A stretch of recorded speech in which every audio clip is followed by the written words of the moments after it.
normally we always start out class with positive affirmations. So just knowing that you are great no matter what, and knowing that your worth matters no matter what. It's like you can have a good day, you can have a bad day, you can have an okay day. And that is not to take away from your worth or your value. That's always so important to instill in really any students of the universe, but especially with dance, it's super important. So that's where we start. And then I think the consistency of rehearsals really just shows itself. It's like, how much practice are you able to put into the audition, whether it is, for a summer program, which is intensive usually, and they're looking for that strength, flexibility, consistency again. So it's like having those rehearsals that you're able to come every other day or whenever the teacher wants you to come. Normally, if it's preparing for like an audition, it should be probably every day or every other day if you can. And if your body and mental health are, good for that, I would say that's all you need really. You have to just put in the work and you have to put your minds at ease. Growing up, I totally was aware only of that. It's like you want to go to ballet and then you want to be professional, so it has to be perfect. And then realizing that, I can actually accept everybody who wants to dance, because, more and more people are starting to also become aware of making dance accessible for everybody, because it helps with your confidence, it helps with your flexibility, it helps with your elegance, and there's so many things that are positive about ballet dance. It's like, why not have it be for everybody? That's so amazing, and what an opportunity, and everybody should try it. It's super fun. So always a day or two before, not to like go out and party or do something that's very like high vibe or extrovert vibe. So to kind of be in the space of meditation, maybe listen to some kind of meditation music and do a yoga. Or not even do yoga, because that would be too much kind of like activating your limbs and your body. And you want to be in a state of kind of like relaxing your body. Maybe take like a bath and maybe do a cold compress if there's any like tension in your feet or your toes or something. And I think that's like really the main thing. That's what I remember that I was used to doing, is that taking that quiet time. And that really brings you into balance before having to, go on the stage, be the center of attention. And that could be pressure by itself. And once you're like relaxed, it really gives you a really nice boost of power, I think, and also confidence to perform, because now you've kind of relaxed and now you're all set.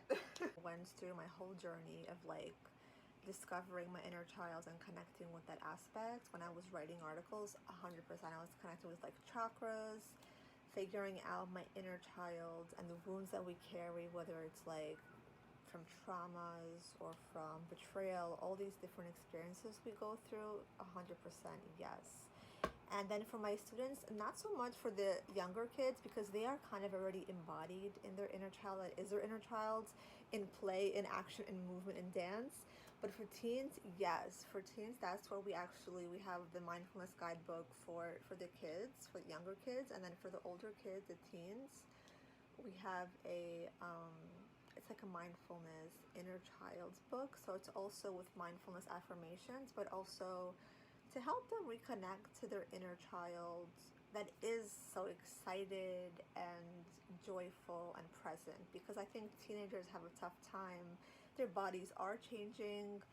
And when they are dancers, there is, again, like you mentioned, we talked about the pressures. It is very extreme when you are in dance. You have to kind of carry a form, which I don't like so much, because it's so much pressure to look a certain way, because it doesn't necessarily mean you are an amazing dancer, because your body is in amazing shape. And because you have an amazing shape doesn't mean you're healthy. So there are all these different kind of things that you have to take into account with, positive body, like looking at yourself also in the mirror every day. There's also kind of pressures to, like you mentioned, imposter syndrome and all these different things. So yes, the Inner Child's Guidebook is really nice. Like, I think I use it also because sometimes when we're feeling not our best, it reminds us to unlock those parts of ourselves that are joyful, that are allowed to feel all the feelings from A to Z and not to have shame or judgment around that. And I think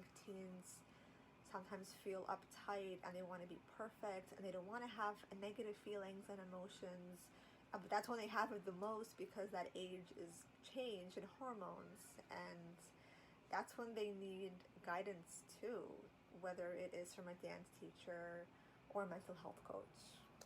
Outlet where you can just do whatever you want, release energy, and just kind of like feel yourself. You want to always kind of escape but come back to yourself. And I think ballet for me was so like amazing for that, because if I was not in a good mood, I did not want to talk or have a conversation, I would just go dance. It's like you don't need to have that much room if you have just your own corner, or like if you're in a workspace or in your own bedroom even, you can just carve out some space and start moving and dancing.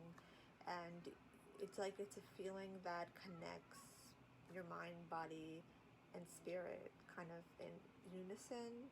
And especially when you want to calm down your anxiety and nervous system, put on some classical music, and that adds another, it's like the hertz, the 432 hertz of healing, and you listen to the sound. It's like all interplaying with each other. And I think, yeah, it's like so wonderful to have something. I think everyone should have an outlet because it really makes us feel better, and it's also a coping mechanism thing. We need something to help us cope with anxiety, feelings, different things happening. And what better way to just move your body a little bit and just connect to different chakras. You're also kind of connecting to your chakra system. And for people who are aware of that, the sacral chakra is the one of creativity, artistry, movement, and it's also giving you the permission to move and feel. And that's really a gift if you're able to do that, because when we are in fear and trauma, we can move. We feel like very uncomfortable in our body, and the first step to dance is just like to start moving. Whether it is awkward and slow, it doesn't really matter, because it's you still taking the accountability and the action steps towards movement, and that's so beautiful. For the professional dancers, we have two groups. We have usually after school programs of students who come to us who just want to, express themselves and release the pent up energy of the day. And there is another group of people who are, professional. They want to get into that company or that summer program or competition. So for that group who are already in the professional zone or mode, we don't really talk about, perfectionism or working through anything. We know we're there for the sole reason to work on the perfectionism of the step. So that means you have to be mentally there. You have to be mentally ready beforehand. So it's like usually we have beautiful students and the ballet students in the whole world who are so amazing, who know that they want to do this. They have to know they want to do this. Usually we come in and we have a little conversation like, are you ready to do this? We lay out kind of the program we want to do. And if they're ready for that, then they're all in. And they're kind of, they're aware that it has to be perfect. We're there to make it perfect. So there's not that much of an issue there, because it's kind of like, it's known that that's what we're there to do. And then the students who are there after school, we really stress to enjoy yourself and to just pay attention on the steps.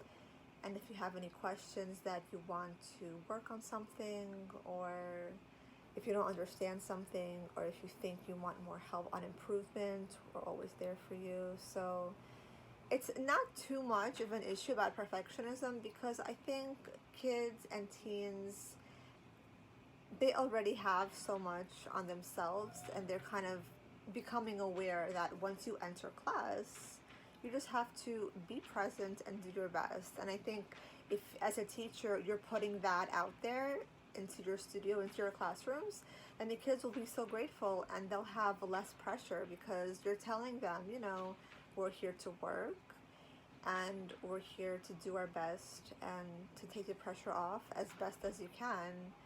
So, yeah, I think confidence, it's just, it's part of your self work. So we really have to work on ourselves.